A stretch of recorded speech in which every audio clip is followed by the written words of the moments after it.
நம்ம வீட்டிலேயே ஒரு பொண்ணு வருதுன்னு வச்சுக்கோங்க. அது வந்து இவங்க பாட்டுக்கு வெளியே போவாங்க. நம்ம வந்து வீட்ல வந்து பார்த்துக்க முடியுமா? அப்படிங்கிற ஒரு ஆட்டிட்யூட் இருக்கும். இல்லைன்னா வந்து ஏன் இவங்க வேலை செய்ய மாட்டேங்கிறாங்க? அப்படிங்கிற மாரி ஆட்டிட்யூட்லாம் வரும். அந்த மாதிரி ஒரு இதில இருக்கும்போது, அதான் ஒரு லெவலுக்கு மீறி போம்போது ஒரு ஃபாதர் வந்து என்கிட்ட கேட்டிருக்காரு. அவரு வந்து இவங்கள மாரி நீங்க ஷேடோ பண்ணுங்கலாம் கேட்கல. கேஸ்ல. ஆ நீங்க வந்து ஒரு 3 வருஷத்து ஆடிட்டிங் ரிப்போர்ட் எடுத்து குடுத்துருங்கம்மா. சார் ஆடிட்டிங் ரிப்போர்ட் வச்சு என்ன சார் அந்த பையன் உண்மையிலே சம்பாதிக்கிறான்னா எப்படி கண்டுபிடிக்கிறது? நீங்க வாயில சொன்னீங்களா ஒத்துக்க முடியாது. ஆடிட்டிங் ரிப்போர்ட் தான் எங்களுக்கு வேணும்.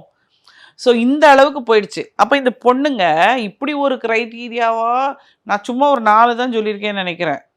அப்புறம் பையனுக்கு வந்து மருவு இருக்கக்கூடாது. பையன் வந்து வந்து பைக் ஓட்ட தெரியணும், கார் ஓட்ட தெரியணும், பைக் வச்சுருக்கணும், கார் வச்சுருக்கணும்.